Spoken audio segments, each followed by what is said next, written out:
Good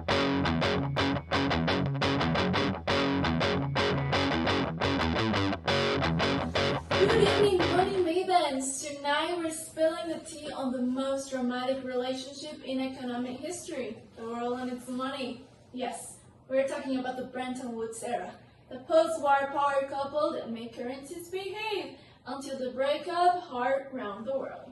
And you know what they say? What happens in the past doesn't always stay in the past. That's why we're bringing you this historic drama. But tell us, Max, did you know about the Bretton Woods era? Yeah, but who doesn't? I mean, right! But please, illuminate us and tell us what is bringing up this whole drama in history. Well, first up, what is Bretton Woods? Think of it as the A-list summit where 44 nations checked into a fancy New Hampshire hotel and said, never again to a chaotic currency wars. Wow. And the deal in the Bretton Woods was that all those 44 countries paid their currency to the US dollar, which was convertible to gold, and it was predictable. We had a fixed price of $35 an ounce, and it was predictable, it was stable, and good for those countries so they can stabilize their economies. Yeah. Wow, very stable, predictable, and camera ready. Mariana, can you believe it? Well, it was surprising. Sometimes it's okay to see. And let me tell you, you were new powers playing on the cents, the IMF, the world's crazy sterling. Well, helping countries, city payments, and the World Bank, if only were up for Brooklyn and Sullivan. What did you think, Connie? Oh my god!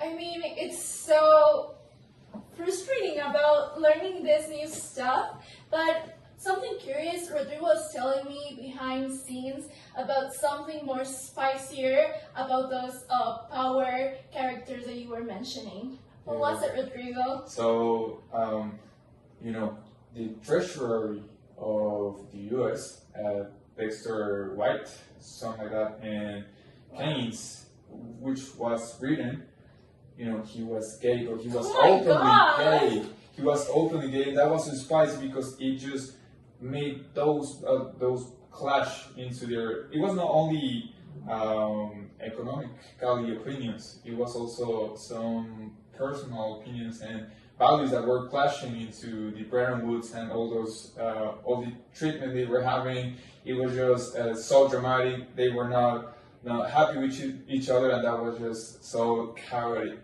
Yeah. My god, that is some hot drama. But stay tuned, my dear money mavens, and see you in a bit. Stop just for a moment. Just look at him. That's the ex who promised us a stable future.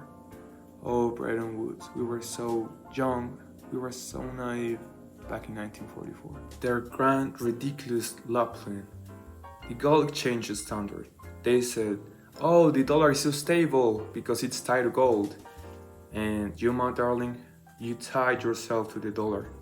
They made us swear fealty to a rock. It was the craziest prenuptial agreement in economic history. And we all said, yes, that sounds perfectly sane. But actually it wasn't. Then came the twins. The IMF was the knight in tarnished armor who would only lend you the armor if you agreed to go on an starvation diet and sell all your old fortune. She saved you from the crisis, but left you broke and dignity free. And the World Bank was the Mother Teresa of loans. Here is a long-term money for your reconstruction, sweetie. Truth is, she was too busy building roads to nowhere, and the IMF was taking away your capital controls. But what an embarrassing end. The famous drifting dilemma arrived, and we had to print dollars for the world to trade. But that only meant that we ran out of gold to back them. So back in 1971, our love Nixon told the world, I don't accept the gold anymore. And so the engagement But hey, at least we learned how not to marry someone just for their gold. Welcome back, gossip lovers. As promised, here comes the drama. So fast forward to the late 40s and 50s. Everybody's chasing dollars, dollar shortage, Europe rebuilding, and trade booming. Bretton Woods was totally Certainly. Yeah, Yeah. for real.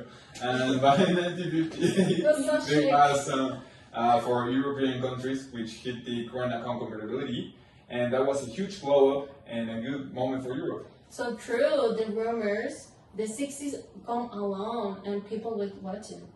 Is the dollar still the Faithful? goals? The goals. Yeah. Ugh, and here comes the drama, the tripping dilemma. The system needed US deficits to keep global liquidity flowing, but those were deficits where made people doubt if the dollar could really keep its promise. and the US, trying hard to keep appearance, entered gold pool, and then trying to team up with the banks, trying to keep the gold at $35. To fix that 35 that was completely covered. I know. Yeah, that's totally. But in the 68, they're changing the true tire market. Wow. Well, they couldn't fool the paparazzis. I mean, the speculators.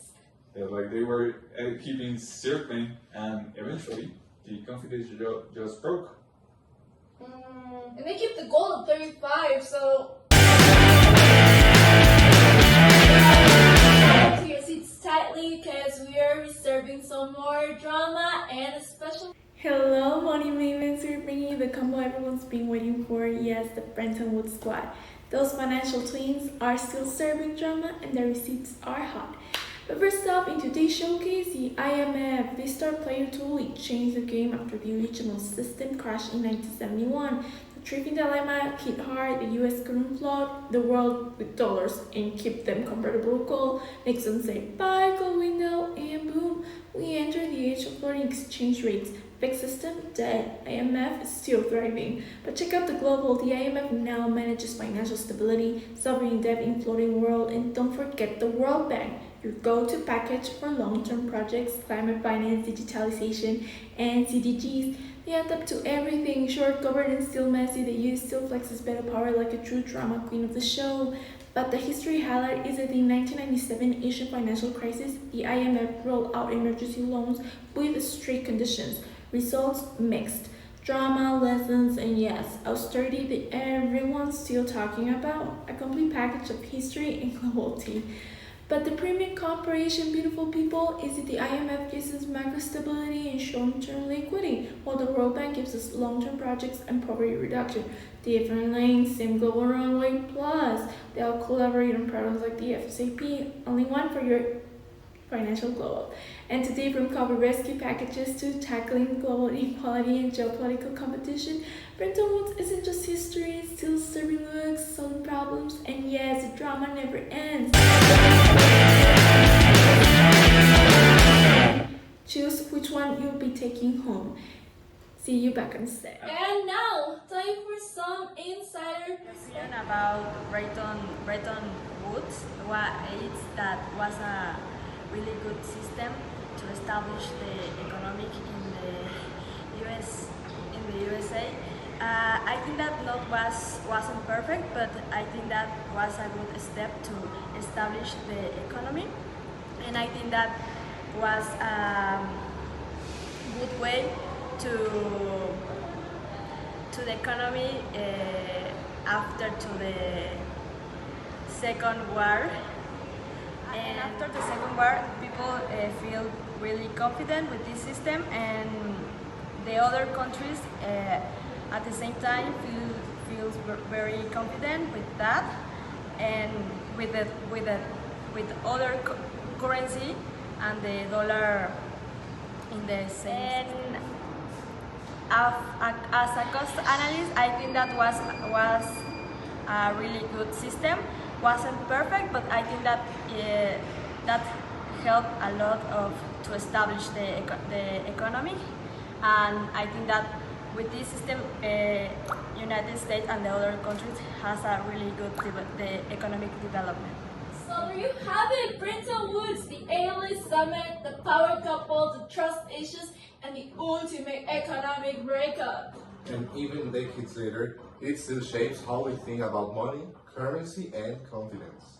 From cover-ups, like the gold spoon, the trade dilemmas. Trade dilemmas, The yeah, sure. issue is what's the economy drama? Wow. And the legacy, of course, it's still today. And I mean, the IMF, the World Bank, and the dollar, it's still ruling the The stage. rules of the stage.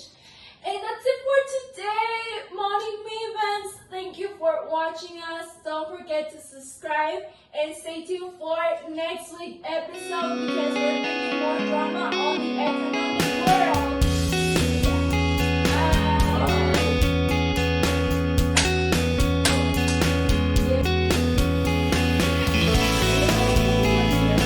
No magical reward.